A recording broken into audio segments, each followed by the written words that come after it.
ভারতীয় জনতা পার্টির লিগ্যাল সেলের সম্মানীয় আইনজীবী কৌস্তব বাগচি এখানে রয়েছি।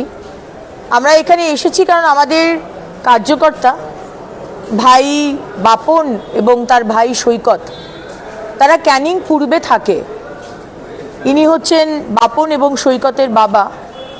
ক্যানিং পূর্বে একটি গ্রামটির নাম কি? শান্তমারা গ্রাম।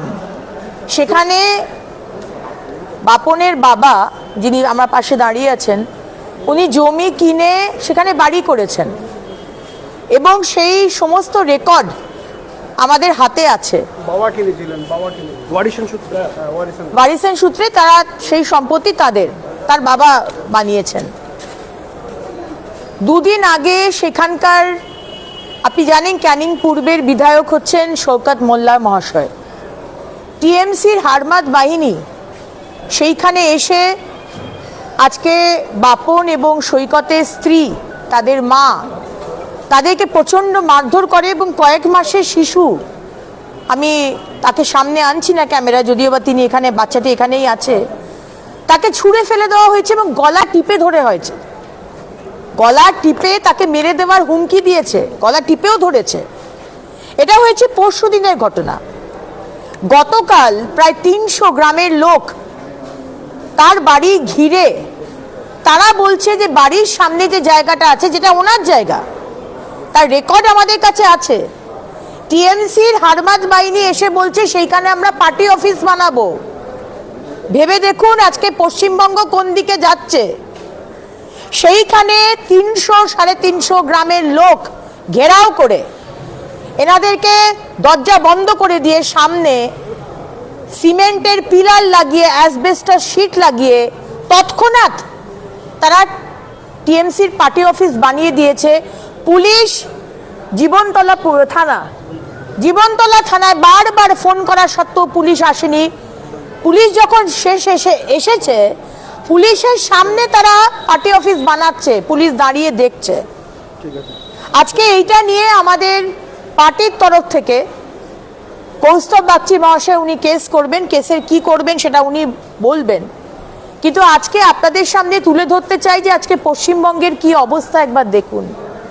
নিজের জমি, তার রেকর্ড রয়েছে, তার ডকুমেন্ট রয়েছে। আমার বাড়ির সামনে একটা ছোট জমি যেখানে বাগান করার, সেইখানে তৃণমূল এসে বলছে তুই বিজেপি করিস, তোর মজা দেখাচ্ছি, তোর বাড়ির সামনে আমরা টিএমসির পার্টি অফিস করব। শওকত মোল্লা মহাশয়, আপনি কি জানেন না যে আপনার ওই এলাকার অঞ্চল প্রধান, কি নাম অঞ্চল প্রধানের নাম কি? অঞ্চল সভাপতি অচিন্ত পাত্র এবং তার হারমাদ বাহিনী এসে আজকে বিজেপি করে বলে তাদের স্ত্রী, তার কয়েক মাসের শিশু, তাদেরকে মারধর করছে এবং হুমকি দেওয়া হচ্ছে যে তুই তো সবজির ব্যবসা করিস, তোকে তো বাড়ি থেকে বেরোতেই হবে।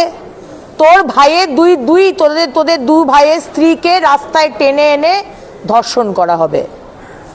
এই শওকত মোল্লা, আপনাকেই মাননীয় মুখ্যমন্ত্রী মমতা বন্দ্যোপাধ্যায় পশ্চিমবঙ্গে শিল্প আনার দায়িত্ব দিয়েছেন, তাই না? আপনি শিল্প আনবেন।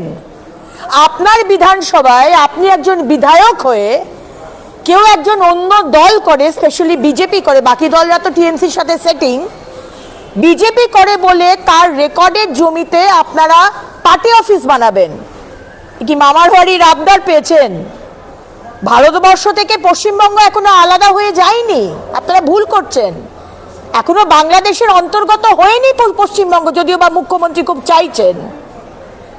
এখনো ভারতবর্ষের যে নিয়ম, ভারতীয় ন্যায় সংহিতা, সেটা পশ্চিমবঙ্গেও লাগু আছে। তাই আজকে আমরা এখানে এসেছি, আমরা হাইকোর্টে এসেছি এবং আমাদের সম্মানীয় আইনজীবী কৌস্তব দা, উনি এবার ডিটেলসে বলবেন যে আমরা কিভাবে আমরা প্রসিড করব। আমাদের যে ফান্ডামেন্টাল রাইট, তার জমি আপনি পার্টি অফিস এইভাবে বানাতে পারেন না। জোর জুলুমবাজি চলবে না যে আপনি বন্দুক ঠেকিয়ে আপনি বলবেন যে না এখানে পার্টি অফিস হবে, এটা কিন্তু হতে দেওয়া যাবে না।